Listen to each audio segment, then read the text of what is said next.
ശരിക്കും type 1 diabetes നമ്മൾ recognise ചെയ്തിട്ടില്ലെങ്കിൽ കോമയിലോട്ട് പോലും പോവും. അപ്പോൾ അതാണ് അബോധാവസ്ഥയിലോട്ട് പോവും.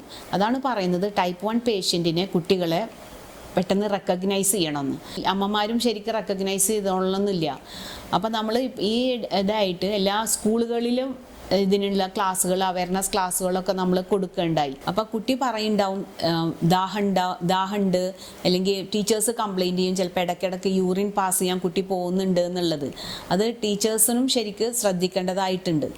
അപ്പോൾ അങ്ങനെ ഇത് ഏർലി ഡയഗ്നോസിസ് ചെയ്ത് കഴിഞ്ഞാൽ മാത്രമേ നമുക്ക് ആ കുട്ടിയുടെ ആരോഗ്യം നിലനിർത്താനോ, അല്ലെങ്കിൽ ശരിക്കും കോമയിലോട്ട് പോയാൽ അറിയാലോ, ഈവൻ ബ്രെയിൻ ഡെത്ത് വരെ വരും. അപ്പോൾ നമ്മൾ അതാത് സമയത്ത് കുട്ടികളെ ഡയഗ്നോസ് ചെയ്യണം ശരിക്ക് ടൈപ്പ് 1 ഉണ്ടോ ഇല്ലയോ എന്നുള്ളത്.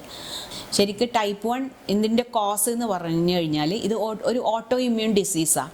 ഓട്ടോ ഇമ്മ്യൂൺ എന്ന് പറഞ്ഞു കഴിഞ്ഞാൽ നമ്മളെ ആൻറ്റിബോഡീസ് നമ്മൾക്ക് തന്നെ ദുർഘടമാക്കുന്ന ഒരവസ്ഥ. അതായത് നമ്മളെ പാൻക്രിയാസിലെ ബീറ്റാ സെല്ലിനെ നശിപ്പിക്കുക. അത് പെട്ടെന്നായിരിക്കും ആ നാശം സംഭവിക്കുന്നത്. അത് ചിലപ്പോൾ അത് വൈറലാവാം, ഒരു വൈറസ് ഇൻഫെക്ഷൻ കൊണ്ടാവാം. അത് ഈയിടെ കോവിഡ് വന്നതിന് ശേഷം ഈ ടൈപ്പ് 1 ഡയബറ്റീസ് വളരെ കൂടുതലാണ്. ഇത് ജനറ്റിക് ആവാം. പക്ഷേ ജനറ്റിക് അത്രയും സാധ്യത കൂടുതലില്ല, കുറവാണ് ജനറ്റിസിറ്റി, പക്ഷേ ആവാം. പിന്നെ ഈ തൈറോയിഡൈറ്റിസ് എന്നുള്ളൊരു ഇതുണ്ട്, ഹാഷിമോട്ടോസ് തൈറോയിഡൈറ്റിസ് എന്നൊക്കെ പറയും.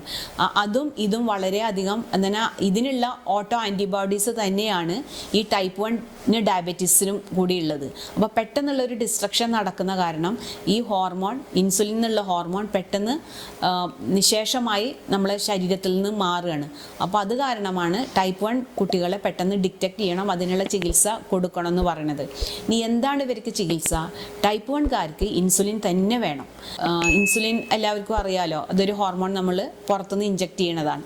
കൂടുതലും ട്രീറ്റ് ചെയ്യാൻ ബുദ്ധിമുട്ടുള്ള കേസ് എന്ന് പറഞ്ഞാൽ ടൈപ്പ് 1 ഡയബറ്റീസുകാരെയാണ്. എന്താ പറഞ്ഞാൽ ഇവിടെ ഷുഗേഴ്സ് പെട്ടെന്ന് കൂടും കുറയും ചെയ്യുന്ന കാരണം ഇപ്പം നമ്മൾ ഒരു യൂണിറ്റ് ഇൻസുലിൻ കൂട്ടി കഴിഞ്ഞാൽ ഇവർ പെട്ടെന്ന് ഹൈപ്പോയിൽ പോവും. അതേപോലെ തന്നെ ഒരു യൂണിറ്റ് കുറച്ച് കഴിഞ്ഞാൽ ഇവർ ഹൈപ്പർഗ്ലൈസീമിയയിലോട്ട് പോവും. അപ്പോൾ അത് കാരണം ഇവർക്ക് വളരെ ഡോസ് നിശ്ചയിച്ച് നമ്മൾ 5 നേരം 6 നേരം ഷുഗർ നോക്കിയിട്ടാണ് ഇവർക്ക് ഇൻസുലിൻ കൊടുക്കുന്നത്. പിന്നെ ഇവർക്ക് പ്രത്യേകിച്ച് ഇൻസുലിൻ പമ്പ് ഘടിപ്പിച്ച് കഴിഞ്ഞാൽ ഇവർക്ക് അത് ഓട്ടോമാറ്റിക്കായിട്ട് നമുക്ക് കൗണ്ടിങ് നമ്മൾ അതിൽ തന്നെ ഇതാക്കി കാർബ് കൗണ്ടിങ് എന്ന് പറയും. അതിൽ നമുക്ക് അത് തന്നെ അഡ്ജസ്റ്റ് ചെയ്ത് അത് ഓട്ടോമാറ്റിക്കായിട്ട് ഇൻസുലിൻ ഇവരുടെ ബോഡിയിലോട്ട് സ്വമേധയാ ഇത് പമ്പ് ചെയ്തുകൊണ്ടിരിക്കും. അങ്ങനെ ഒരു ഉപകരണം ഉണ്ട്, അതിനാണ് ഇൻസുലിൻ പമ്പ് എന്ന് പറയുന്നത്.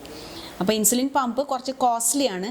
അത് വയ്ക്കാൻ സാധിക്കാൻ പറ്റുന്ന ആൾക്കാർ അത് കുട്ടികൾക്ക് അത് തന്നെ വെച്ച് കൊടുക്കണം എന്നാണ് നമ്മളെ ഉപദേശം. അപ്പോൾ ഒരു പരിധി വരെ ഷുഗേഴ്സ് വളരെ കൺട്രോളായിട്ട് നിൽക്കും ഇവർക്ക്. അല്ലെങ്കിൽ ഇവർക്ക് 4 നേരം ഇൻസുലിൻ ഇട്ട് കൊടുക്കും നമ്മൾ. പിന്നെ 4 നേരം കുത്തുക എന്ന് പറയുമ്പോൾ കുറച്ച് വിഷമമുള്ള കാര്യമാണല്ലോ. ആ സ്കൂൾ ഏജ് ഗ്രൂപ്പിൽ 4 നേരം കുത്തുക എന്ന് പറയുമ്പോൾ തന്നെ പിന്നെ ഇവർ പെട്ടെന്ന് ഭക്ഷണം കഴിക്കാതെ ആവുകയോ, അല്ലെങ്കിൽ സ്കൂളിൽ അറിയാലോ എപ്പോഴും ഓടിച്ചാടി കളിക്കുന്ന പിള്ളേരല്ലേ, ഇവർ പെട്ടെന്ന് കളിക്കുകയോ എന്തെങ്കിലുമൊക്കെ ചെയ്ത് കഴിഞ്ഞാൽ പെട്ടെന്ന് ഷുഗർ ഡൗൺ ആവും.